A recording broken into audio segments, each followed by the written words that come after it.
제목은 내 칼을 도로 칼집에 꽂으라 라는 제목으로 함께 하나님의 말씀을 나눠보도록 하겠습니다.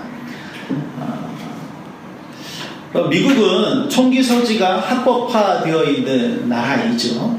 2012년 미국 총기협회의 보고에 의하면 미국에서 개인이 소지하고 있는, 민간인이 소지하고 있는 총은 총 3억 정이라고 합니다. 미국의 인구가 한 3억 5천만 명 정도 되니까 거의 모든 사람들이 총을 한 자루씩은 가지고 있다. 여기서 아이들, 미성년자 빼면은 어떻게 보면 한 사람이 한 정 이상씩 총을 가지고 있다라고도 볼 수 있습니다.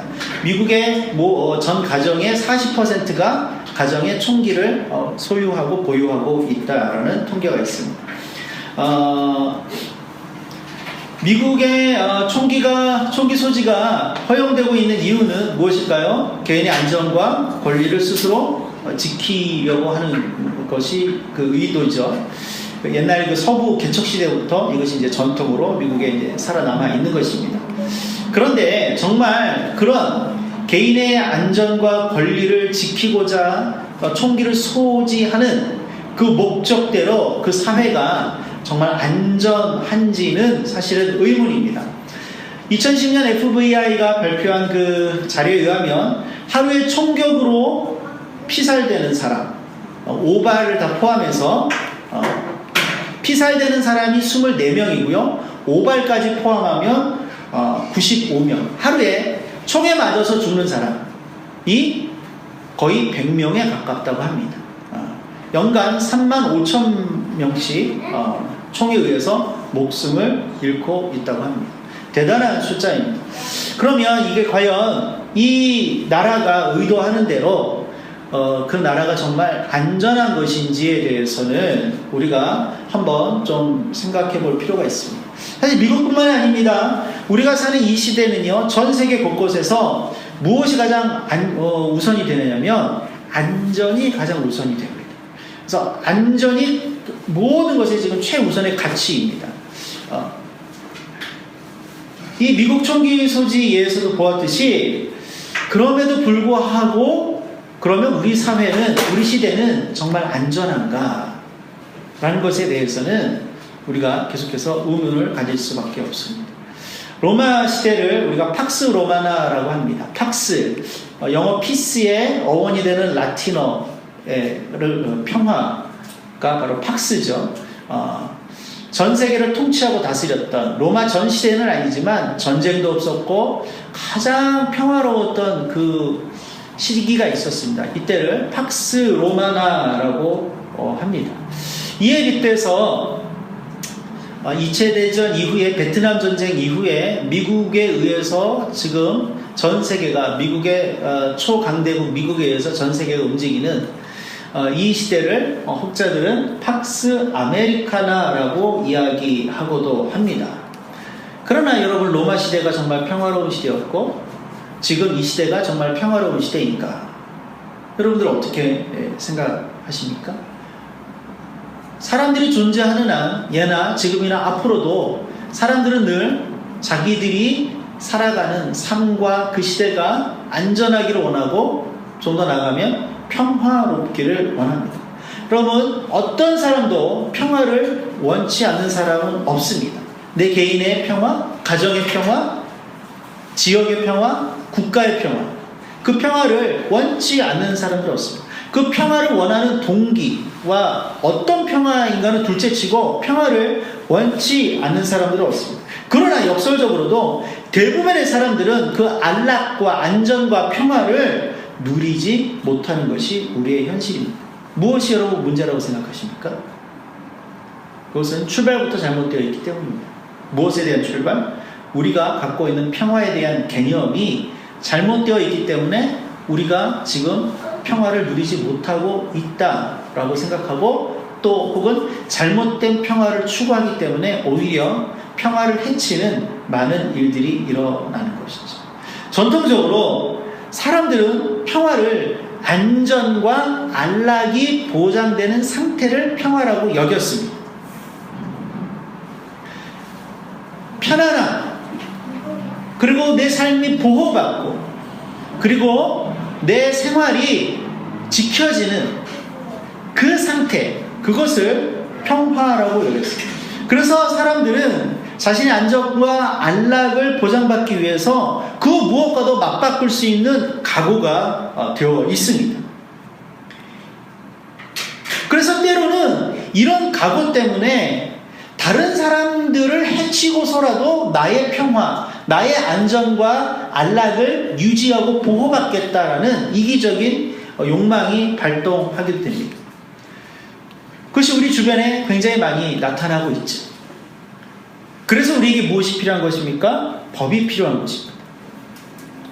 그런데 애석하게도 이런 그릇된 평화에 대한 이기적인 욕구가 개인에게만, 이 세상에만 있는 것이 아니라 교회와 기독교 역사 안에서도 심심치 않게 발견되어 왔다는 것이죠. 여러분, 가장 대표적인 예가 유럽에 의해서 지난 몇백 년 동안 일어났던 식민지 정복이 있습니다. 그 이후 그렇게 식민지 정복을 했던 그 논리가 무엇일까요? 죄악으로 물든 평화롭지 않는 그 이교도의 국가들과 지역들과 대륙들을 구원한다. 그래서 그들에게 평화를 전해준다. 그것을 평화의 나라로 만든다는 그런 이상한 이론과 명목하에 식민지 정복이, 그 잔인한 식민지 정복이 그리고 통치가 자행되어 왔습니다. 이뿐만 아닙니다. 십자군 전쟁이나 마녀 사냥 같은 것도 그 예가 될 수 있었죠. 11세기부터 13세기까지 한 300년에 걸쳐서 총 8차례 일어났던 십자군 전쟁은 인류 역사상 있었던 전쟁 중에 가장 파렴치한 전쟁으로 우리에게 기억되고 있습니다. 종교의 이름으로, 하나님의 이름으로 온갖 범죄들이 저질러졌던 전쟁이 바로 십자군 전쟁이죠. 8번의 십자군 전쟁이 있었다고 했는데, 그 십자군 전쟁이 일어난 이유는 뭐죠? 이슬람에 의해서 점령된 예루살렘을 회복하기 위함이었습니다. 실제로 8번의 전쟁 중에서 예루살렘을 회복하고 또 예루살렘까지 진격했던 전쟁은 제1차 전쟁 한 번밖에 없습니다. 그 뒤에는 교황과 왕들과 제후들과 장사꾼들과 이런 어떤 정말 추한 모든 이익을 추구하는 것들이 뒤엉켜서 전쟁을 계획하고 일으키고 또 수행했던 일들이 일어났던 거예요. 거기서 수많은 사람들이 동원되어서 죽어갔고, 가정이 파괴되어졌고, 또 그런 십자군들이 가는 곳마다 어마어마한 살육과 노략과 도륙들이 자행되어졌습니다. 그것은 결코 하나님의 이름으로 하나님을 위한 전쟁이라고 할 수는 없는 것이죠. 그들이 말했던 것은 예루살렘, 평화의 도시 예루살렘을 회복하는, 그러나 너무나도 아이러니한 전쟁이었죠. 또 한 가지가 있습니다. 마녀사냥. 마녀사냥은 중세시대의 가장 어두운 역사적 단면 중에 하나죠. 15세기부터 17세기 정도, 역시 한 300년 정도 유럽에 걸쳐서 자행된 마녀사냥. 이 마녀사냥에 의해서 희생된 여성들의 숫자는 이렇게 파악조차 불가능합니다. 진리라는 이름으로, 하나님이라는 이름으로, 그리고 우리가 살고 있는 그들이 살고 있는 그 시대를 평화롭게 한다는 그 이유로 누군가를 마녀로 지목하고 화형에 처하는 일들이 300년 동안 그 광기가 유럽 대륙을 덮쳤었습니다. 가까운 역사로 무엇이 있을까요? 600만 명의 유대인들을 학살하고 전 세계를 잿더미로 만들었던 나치의 2차 대전. 이 2차 대전 역시 시작될 때 독일 교회의 절대적인 지지를 등에 업고 시작되었다는 것을 우리는 잘 알고 있습니다. 이런 일은 우리 역사에서도 나타납니다. 해방부터 한국전쟁 사이에 악명을 떨쳤던 서북청년단이 바로 그 예입니다. 한국교회가 나온 정말 이상한 돌연변이죠. 진리를 수호하고 이 땅을 평화의 땅으로 만들겠다라는 명목하에 구성된 이 서북청년단이 수많은 살인과 수많은 학살을 저질렀습니다. 여순, 대구, 그 다음에 제주 4.3, 이 모든 것에, 그리고 한국전쟁 당시에 그 모든 것에 민간인 학살에는 서북청년단이 다 있었습니다.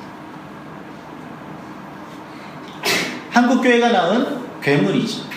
그러나 이런 그 기독교 역사 속에서, 교회 역사 속에서 나타난 이런 어마어마한 전쟁과 폭력은 사실 평화를 위해서라는 웃지 못할 그 명분을 가지고 시작되고 자행되어서 왔다는 거죠.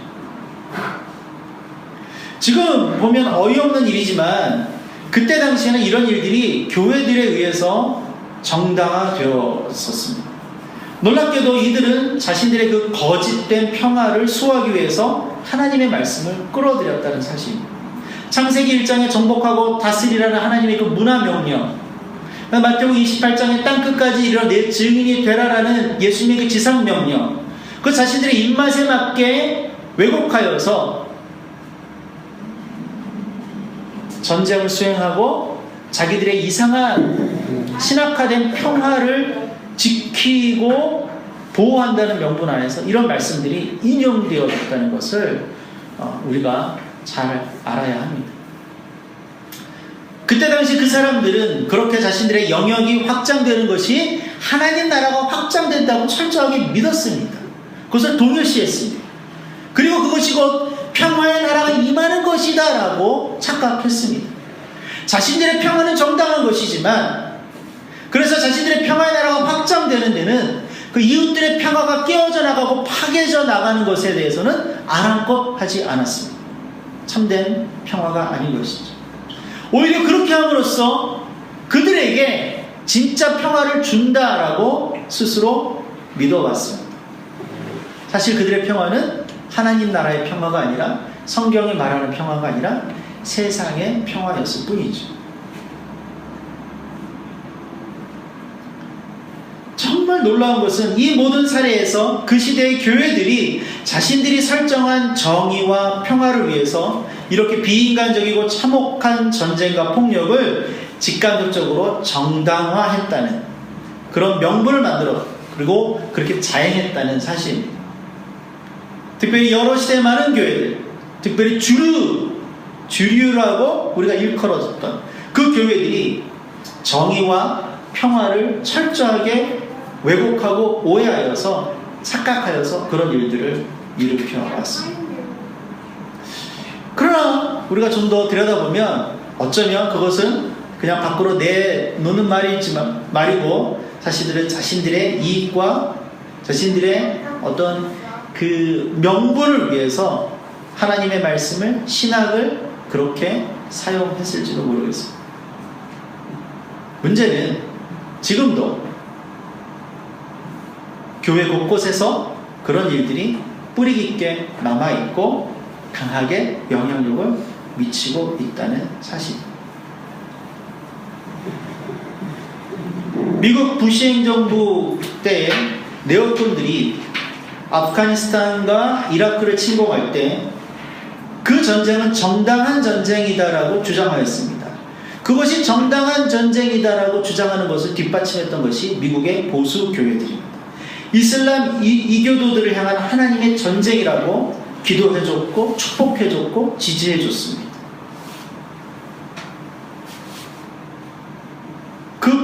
그 역작용들이 지금 IS나 여러 가지 갈등으로 드러나고 있다는 것, 결코 평화를 위한 것이 아니었음을 우리는 잘 알고 있습니다.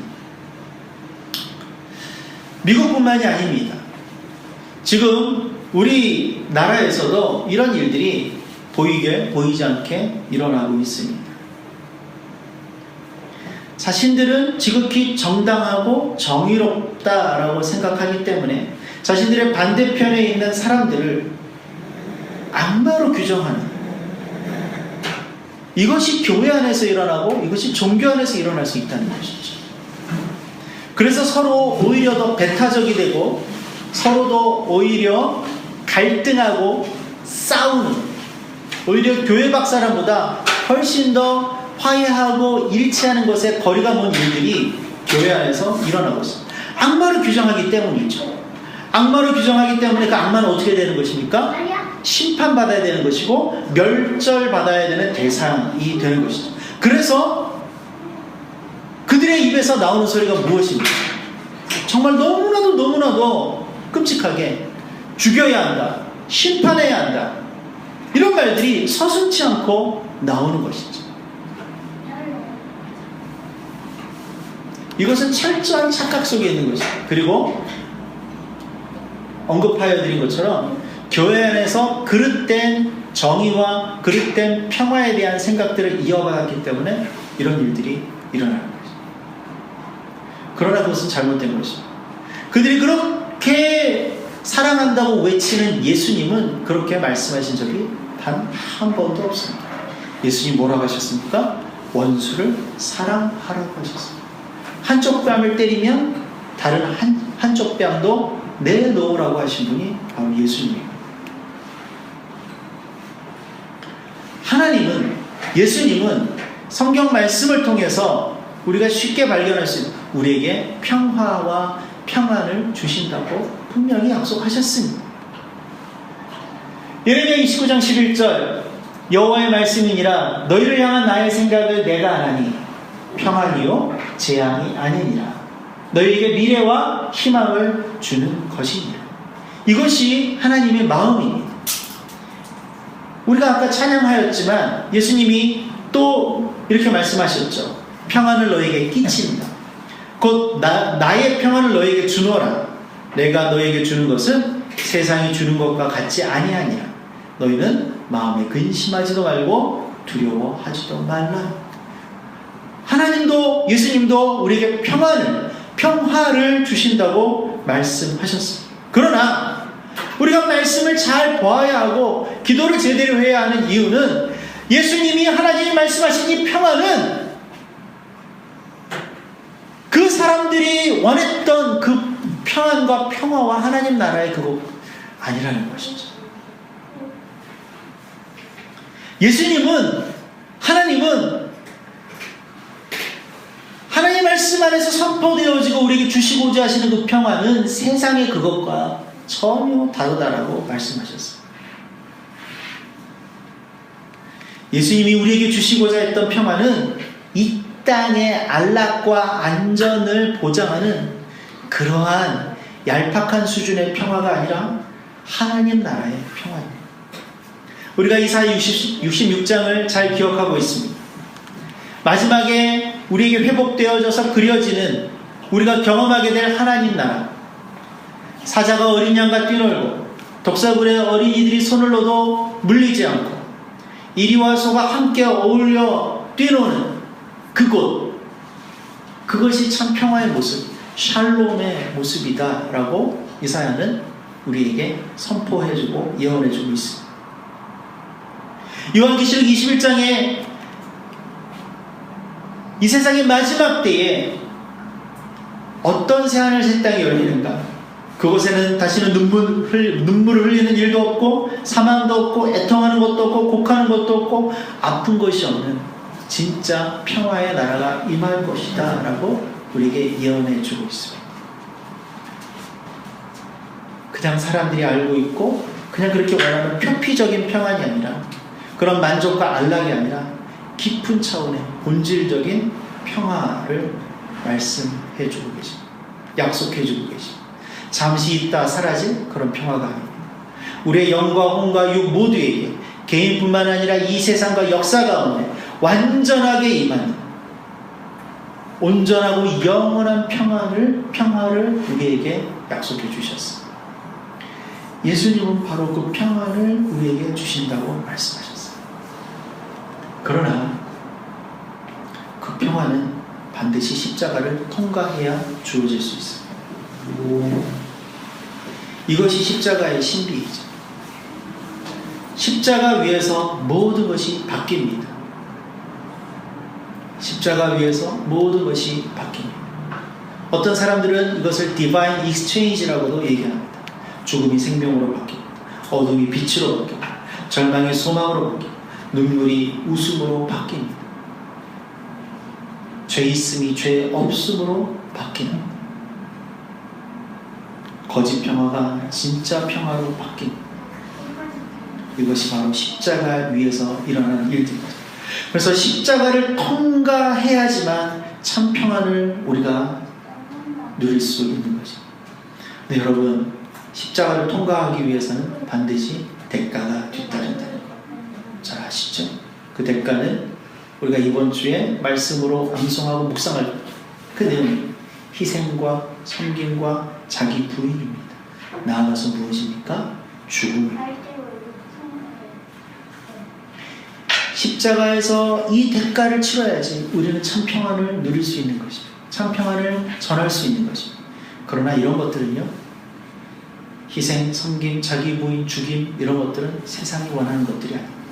세상은 너무나 싫어하는 것들이죠. 이 세상은 군림하는 것, 드러나는 것, 자랑하는 것, 자기 만족 이런 것들을 원합니다. 그것이 채워졌을 때 그것을 평화와 평안이라고 그들은 생각합니다.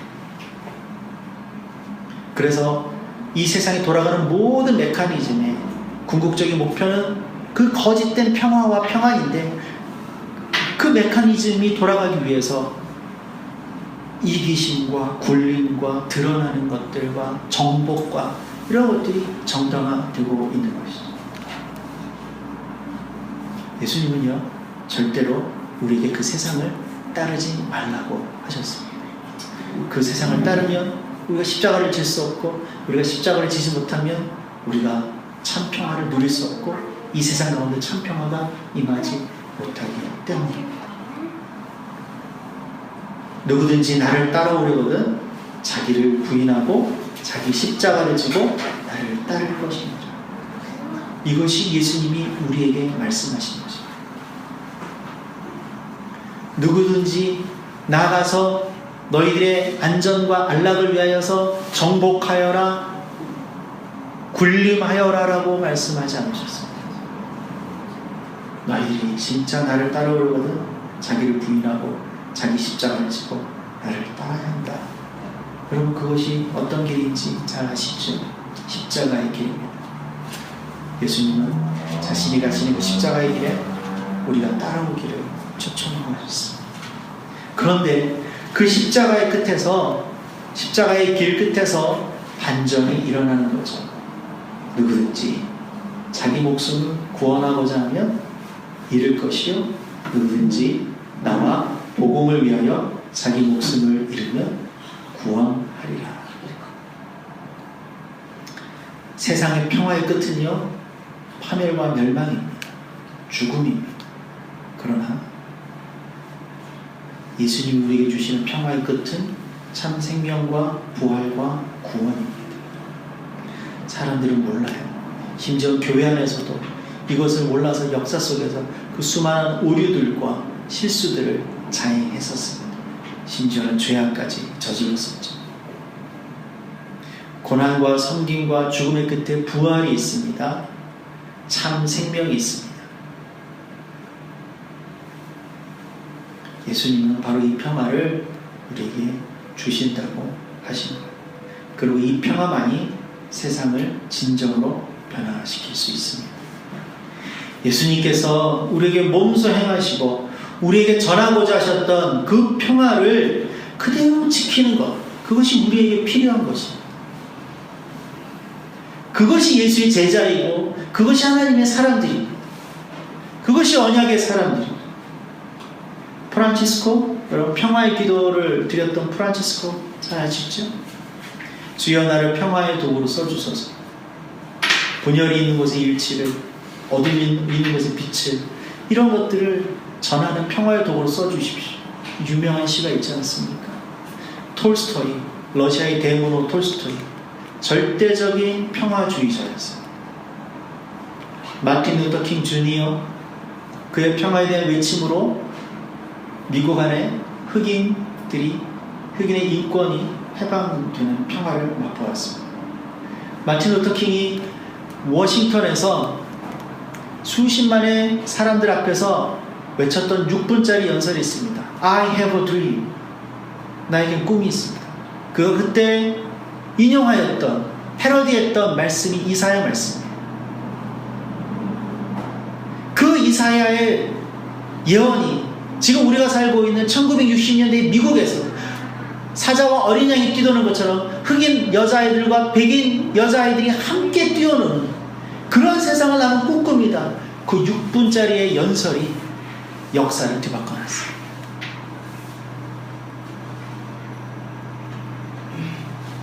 그런 신앙 공동체도 있었습니다.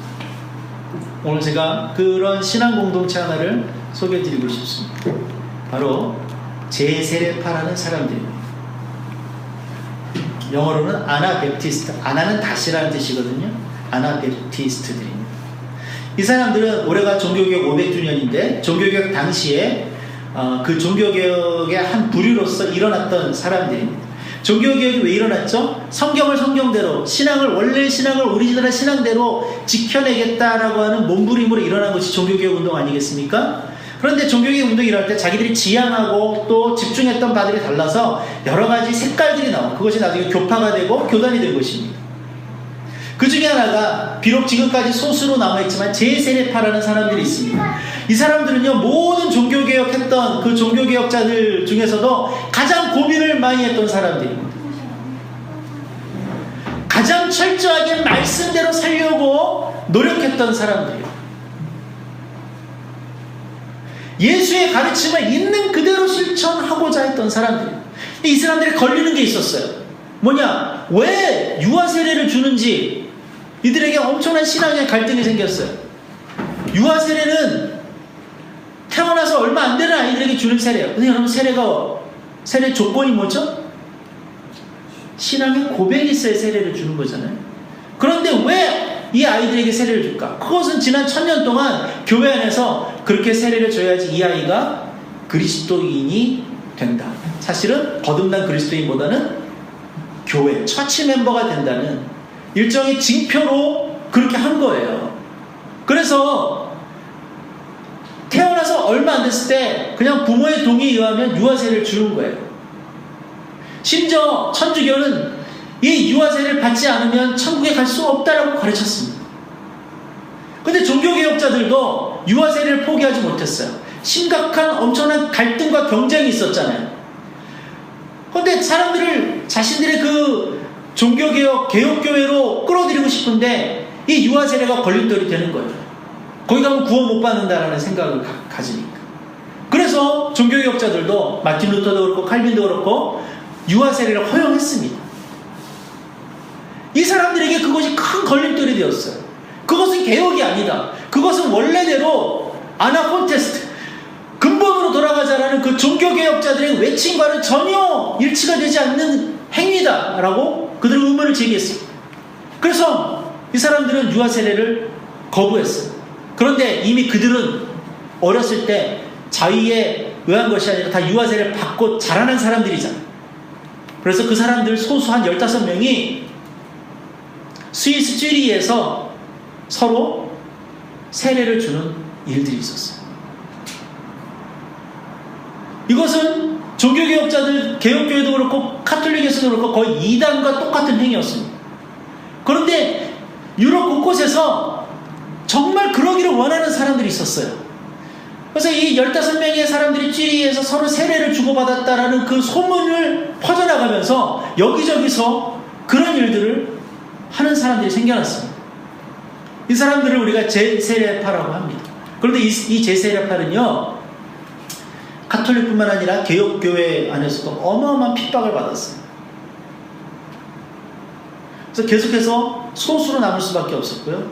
그리고 계속해서 피난하고 도망다니고 또 은폐해야 되고 이러는 정말로 어려운 삶을 지내게 됐습니다. 그것이 유럽에서 한 200년 정도 계속 있었어요.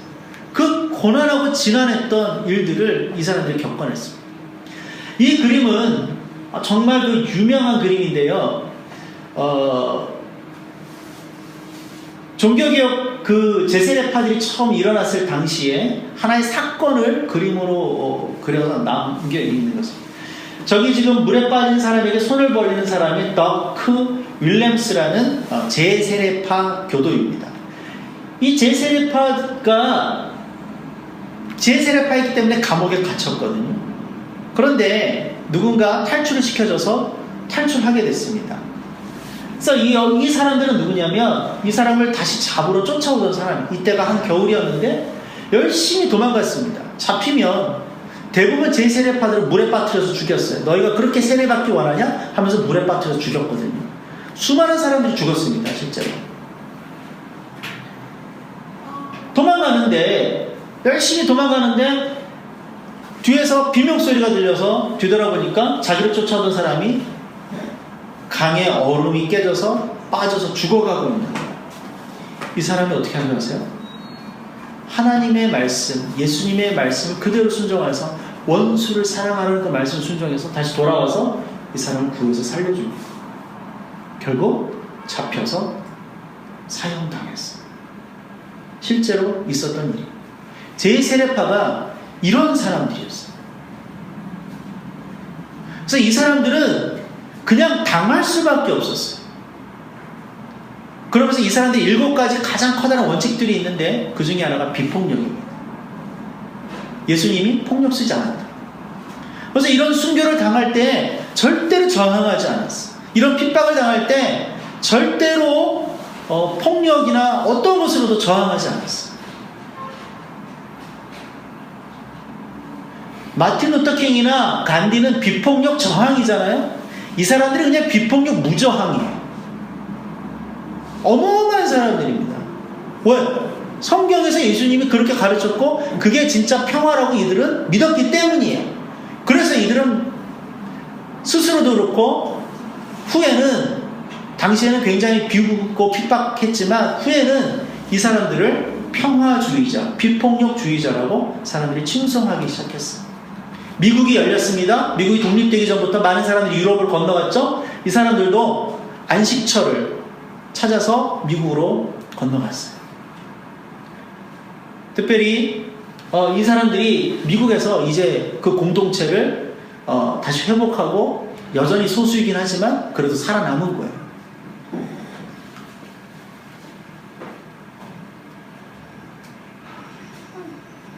이 사람들의 공동체가 있고 교회가 있습니다. 이 사람들의 신학교가 있고 신학이 있어요. 근데 지난 20세기 말부터 전 세계적으로 각광받는 신학이 바로 이 제세례파들의 신학이에요. 왜? 1차 대전, 2차 대전을 겪고 인류가 무엇인가 개선되지 않고 여전히 전쟁과 폭력이 일상화되어 있고 그것을 해결하지 못하는 교회와 기독교의 무능함을 보면서 이 사람들의 신학과 이 사람들의 외침이 다시 들려오기 시작한 것입니다.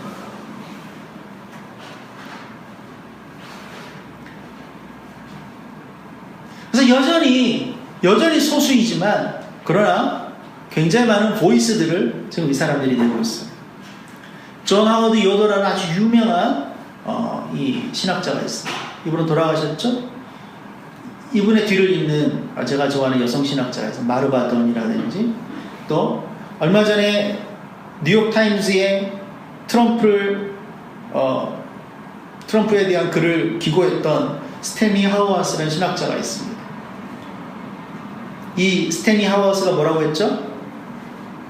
지금 트럼프가 말하는 하나님은 우리가 성경에서 보는 하나님이 아니다. 그는 미국을 하나님이라고 여긴다. 그것을 교회가 착각하면 안 된다. 그래서 그가 뭐 어떻게 하고 저떻게 하고 뭐 교회를 위해서 무슨 법을 만들고 뭐 제정하고 풀어주고 한다는 것은 그것은 미국을 위해서 자신의 표와 지지자들을 위해서 하는 것이지 하나님을 향한 신앙의 고백이 아니다. 그는 거듭난 그리스도인이 아니다. 라고 아주 통렬하게 비판했던 사람입니다.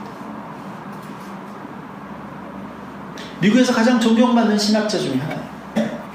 그저 사변으로만 그치는 것이 아니라 삶과 행동과 사회적 책임과 그러나 그것이 뭐예요? 비폭력, 평화 우리가 잘 쉽게 감당할 수 없는 것들을 정말 꾸준하게 묵직하게 그렇게 밀고 들어가고 그렇게 살아가는 사람들의 이야기에 이제 지금 귀 기울이고 있는 거죠. 이 사람들은 기존의 교회, 주류 교회들에 비해서 훨씬 비조직적입니다. 그리고 수도 많지 않아요. 그러나 훨씬 더 건강하고 훨씬 더 본질적인 교회관을 가지고 있고 그렇게 살아가고 있어요. 얼마나 그 영성이 깊은지 모릅니다.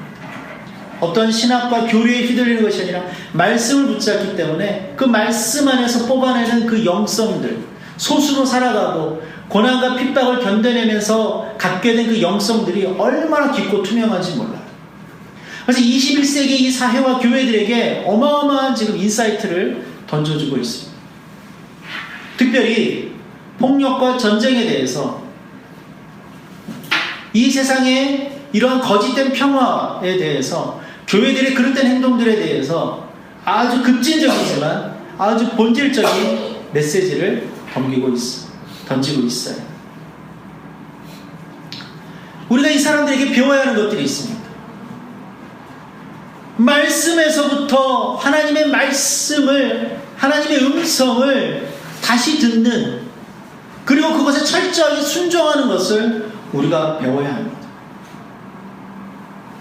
누구든지 나를 따르려거든 자기를 부인하고 자기 십자가를 지고 따르라.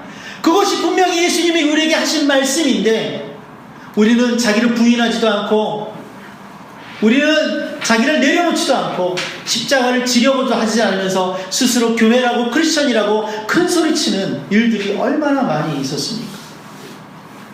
그런 것 때문에 오히려 이 사회를 분열시키고 사람들을 악마시하고 죄악시하는 그런 일들, 그것을 직간접적으로 이끌어가거나 뒤에서 지지했던 일들을 우리가 얼마나 많이 했습니까? 배워야 합니다. 특별히 우리 한국교회가, 한국교회 성도들이 귀 기울여야 합니다. 이것은 신앙의 본질과 연결되어 있는 이야기이기 때문에 우리가 회복해서 붙들어야 하는 평화는 우리의 것을 멈추는 것이 아니라 세상을 치유하는 그런 평화가 될 수 있기 때문에 우리는 더 주님의 음성에 제대로 귀 기울여야 합니다. 지난 금요일에 헌법재판관들 전원 일치에 의해서 대통령 탄핵이 인용되었어요. 왜 탄핵이 되었을까? 제가 기도하고 묵상하는 가운데 저는 하나님의 그런 마음을 느꼈어요.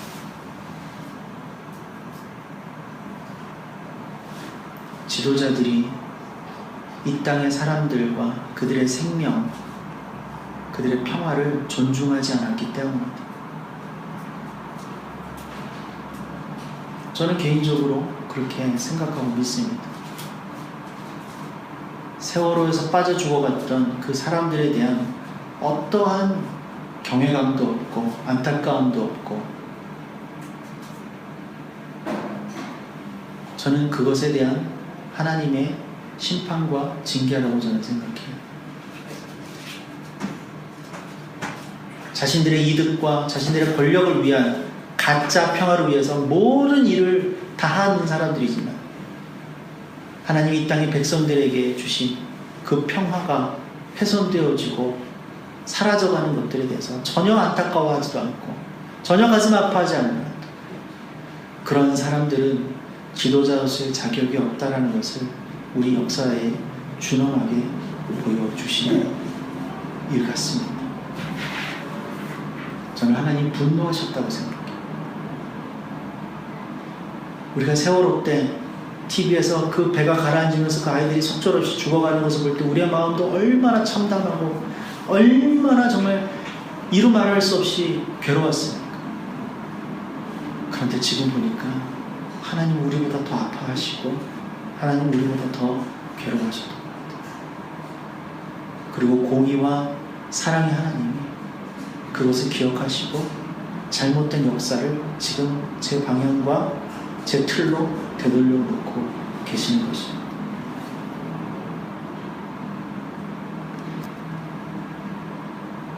그렇기 때문에 교회는 더 깨어있어야 돼요. 이전에 했던 그런 실수들, 그런 과오들, 그것을 반복하면 안 돼요.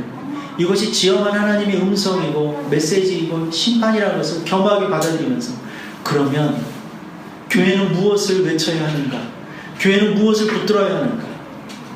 성경에서, 예수님 가르치면서 무엇이 평화인지를 다시 배우고 그 평화를 전해야죠. 그리고 그 평화를 훼손하고자 하고 그 평화를 거슬리고자 하는 것에 대해서는 우리가 예수 그리스도의 이름으로 담대하게 저항할 수 있어야 하는 것입니다.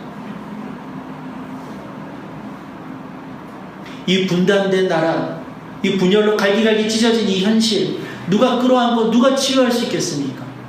없어요. 교회밖에 없어요. 아무리 대단한 대통령 후보가 나와서 대통령이 된다 해도 안 돼요. 교회밖에는 없어요. 그러나 교회가 그것을 감당하지 못하면 어떻게 되겠습니까?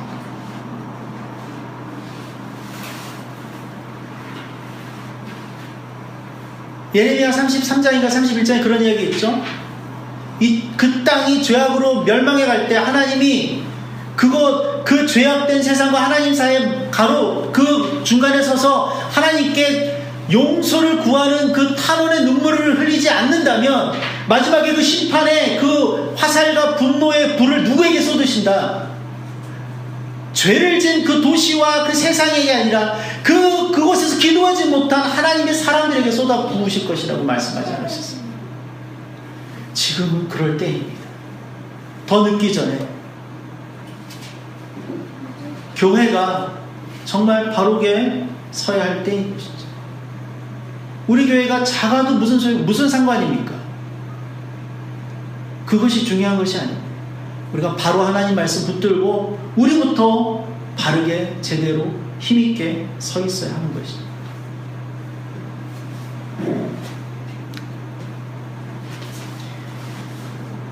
예수님이 잡히시는 당시를 그렸던 어느 무명 화가의 그림입니다. 지금부터 400년 전에 그려진 그림인데 이 그림이 누가 그렸는지 지금 기억도 되지 않지만 너무나 인상적이어서 지금도 전시되어 있죠. 그리고 많은 사람들에 의해서 보여지고 있습니다.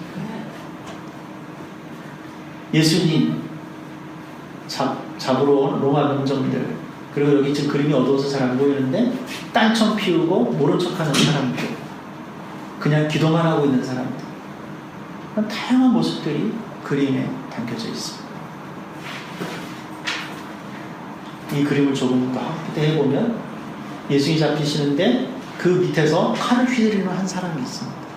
그리고 그 칼에 맞아서 귀가 잘리고 비명지르는 한 사람이 있습니다. 베드로입니다. 예수님의 제자 베드로였습니다. 예수님이 잡히실 때 베드로는 붕괴했습니다. 그래서 칼을 휘둘렀습니다. 그리고 그 무리 중에 한 명이 말고의 귀는 이 베드로가 휘두르는 칼에 잘려 나갔습니다. 베드로가 왜 이렇게 흥분하였을까요? 왜 붕괴했을까요? 그동안 예수님과 함께 쌓아 올렸던 안락과 평안이 훼손되어지고 무너져 내리는 것에 대한 붕괴였습니다. 사실 그것은 진짜 평화가 아닌 것이죠. 복음서에 보면 예수님이 십자가에 달리시기 전에 3번이나 진지하게 제자들에게 나는 십자가의 길을 걸어갈 것이다. 나는 죽고 희생당할 것이다. 말씀하셨어요. 우리가 오늘 이번 주에 암송할 마가복음 8장 말씀도 그 중에 하나인 것입니다.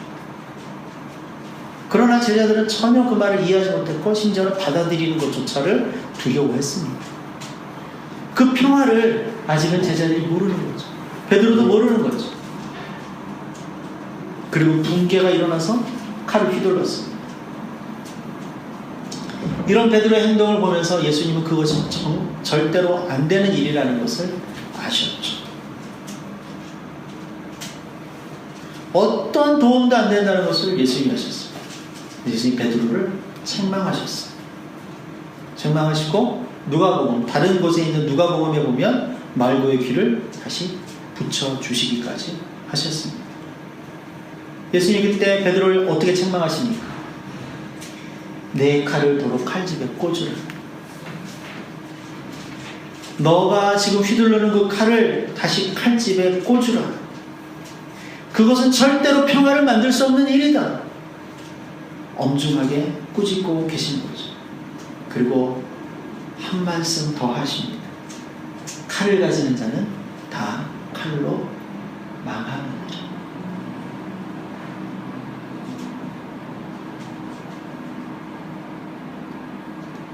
사실 우리는 참 평화에 익숙하지 않은 사람들인 것을 인정해야 합니다.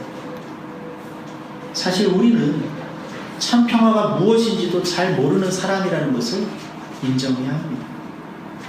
그래서 우리는 너무나도 쉽게 칼을 꺼내들고 휘둘러대면서 이것이 마치 하나님 나라의 평화가 수호가 되고 내 안전과 평안이 지켜진다라고 착각할 수 있다는 것이죠. 이것이 얼마나 어리석고 위험한 생각인지 이제 우리는 분명하게 자각해야 합니다. 만약 우리가 교회가 여전히 칼을 듣고 있다면 이제 그 칼을 칼집에 다시 넣어야 할 때입니다. 증오는 또 다른 증오를, 분열은 또 다른 분열을 낳을 뿐이에요. 이것은 하나님의 방법이 아닙니다. 교회가 쉽게 사용하는 이 방법은 사실은 사단의 방법인 것입니다. 악마적인 방법인 것입니다. 분열하게 하고 증오하게 하는 것. 왜 우리가 그렇게 해야 하는 것입니까? 베드로가 이 사건 이후에 어떻게 했습니까? 예수님을 배반하고 도망가서 숨었습니다. 그러나 예수님은 십자가의 길을 묵묵하게 걸어가셨어요. 베드로는 사라졌고 숨어서 사라졌고 예수님은 부활했습니다. 베드로는 불안해했고 예수님은 승리했습니다. 베드로가 믿었던 평화는 가짜였고 예수님이 이루시고자 했던 평화가 진짜였습니다. 그 베드로와 제자들 숨어서 평안도 없이 떨고 있는 그 제자들에게 부활하신 예수님이 나타나셔서 그들에게 처음 건넸던 말씀이 무엇인지 아세요, 여러분? 놀랍게 평강이 너희에게 있을지어다. 평화를 선포해 주셨어요. 십자가를 통과하고 부활을 통과한 평화만이 진짜 평화입니다. 무엇이 진짜 평화입니까? 이 평화가 지금 우리의 삶뿐만 아니라 이 시대와 역사와 특별히 이 시점에 너무나 필요한 평화입니다. 우리가 먼저 칼을 내려놓고 교회가 먼저 칼을 내려놓고 십자가의 길을 묵묵히 걷기 시작할 때 이 시대와 이 세상과 이 나라 가운데 평화가 임할 수 있습니다. 예수 그리스도의 십자가의 신비 안으로 더 깊이 들어가시기를 주님의 이름으로 축복합니다. 그분의 사랑과 화해와 용서를 더 깊이 배우기를 주님의 이름으로 축복합니다. 아울러 함께 우리가 이 사순절을 기도합시다. 이 때에 이 땅의 교회와 이 나라 가운데 일어나는 일들이 평화의 일들이 되기를, 평화를 배워가기를, 평화를 지켜가기를. 그래서 육신의 눈으로 보기에는 정말로 어지럽고 정말로 불안한 세상 같지만 도리어 이때에 하나님께서 우리에게 평화를 가르쳐 주시고 평화를 붙들게 하셔서 더 하나님 보시기에 아름다운 시대와 역사가 열려나가기를 우리가 함께 이 사순절 기간 기도하면서 나아가기를 함께 소망합니다. 아멘.